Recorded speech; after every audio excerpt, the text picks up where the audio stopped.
हरे कृष्णा, राधे राधे। आप सभी को हमारे YouTube चैनल आध्यात्मिक कथा में बहुत बहुत स्वागत है।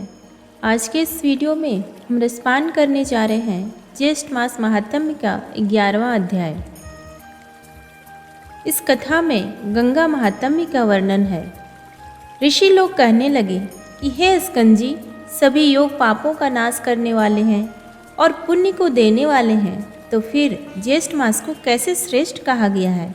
सो विधि पूर्वक मुझसे कहिए। स्कंद जी कहने लगे कि हे ऋषियों, ज्येष्ठ मास शुक्ल पक्ष की हस्त नक्षत्र से युक्त दशमी तिथि के दिन लोक प्रसिद्ध गंगा जी स्वर्ग से अवतीर्ण हुई थी।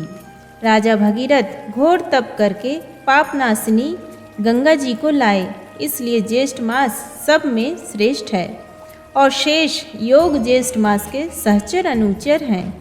ऋषि लोग कहने लगे कि हे स्कंद जी, भगीरथ जी किस कारण घोर तप करके गंगा जी को यहाँ पर लाए तथा पृथ्वी पर पहले यहाँ कहाँ स्थित हुई?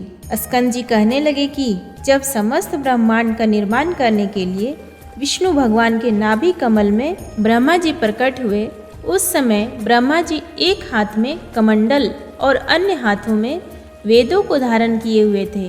तीनों लोकों को पाप रहित करने के लिए और वहाँ का जो पवित्र जल था वही पवित्र करने वाली विश्व जननी गंगा कही जाती है। ब्रह्मा के कमंडल से प्रकट होने वाली गंगा के साथ विष्णु भगवान से प्रकट हुई, परंतु ब्रह्मा ने कमंडल से नहीं निकाला और बहुत वर्ष व्यतीत हो गए। किसी समय दैत्यों ने तीनों लोगों को जल से भर दिया। उस समय इंद्रादिक समस्त देवताओं ने मधुसूदन भगवान का पूजन किया। पूजन से प्रसन्न होकर भगवान ने कमंडल के जल से तीनों लोकों को स्थापित किया। इसके पश्चात विष्णु भगवान ने चरण कमल से श्री गंगा जी प्रवाहित होकर बह निकली। हे तपोधन, जब तक गंगा जी दृष्टिगोचर न हुई, उसके पूर्व भगवान शंकर ने अपनी जटा को सुदृढ़ बनाकर उसमें गंगा जी को धारण किया। गंगा जी का शिव जी के साथ योग होने से द्विज पक्षी रूप हो गया। तब सब देवताओं ने वृषभ ध्वज श्री शिव जी की प्रार्थना की। तब शंकर ने अपनी जटा से गंगा जी को छोड़ दिया। उस समय प्रवाह रूप से जब गंगा जी गरजती हुई आकाश को चली, तब उसका स्वर्धनी स्वर्गंगा और स्वर्गवाहिनी नाम पड़ा। उस समय राजा भगीरथ ने घोर तप करके अपने पितरों की मुक्ति के लिए गंगा जी को पृथ्वी पर ले आए। वहाँ पर शेष आदि की स्तुति करने पर गंगा जी पाताल गुफा को चली गई। उस पाताल से राजा भगीरथ द्वारा लाई गई, इसीलिए गंगा जी का भागीरथी नाम पड़ा। जब राजा जहन्नु ने गंगा जी का पान कर लिया और उसको दक्षिण कान से निकाल दिया, तब उसका जगती तल में पुरुषा जाह्नवी नाम पड़ा। यही गंगा तीनों लोकों में भ्रमण करती हैं और तीनों लोकों की रक्षा करती हैं, इसलिए जगत में गंगा नाम त्रिपथगा पड़ा।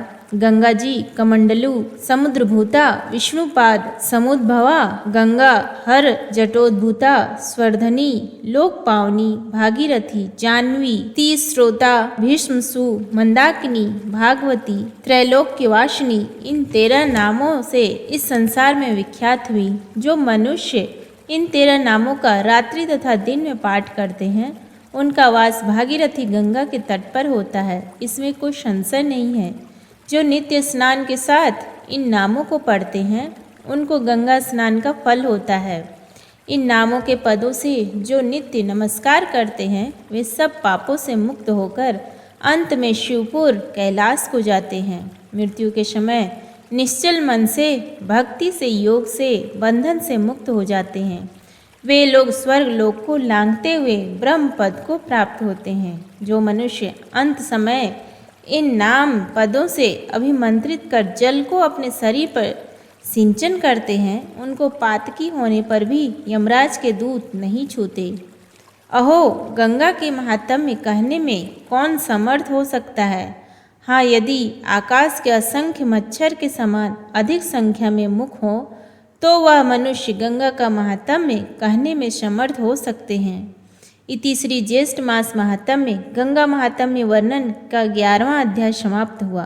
प्रेम से बोलिए श्री हरि विष्णु की जय, गंगा माता की जय, माता लक्ष्मी की जय। उम्मीद करती हूँ आपको आज का ये वीडियो पसंद आया है, तो प्लीज़ वीडियो को लाइक करें, शेयर करें और कमेंट बॉक्स में जय गंगा मैया और जय श्री हरि विष्णु लिखना ना भूलें। धन्यवाद।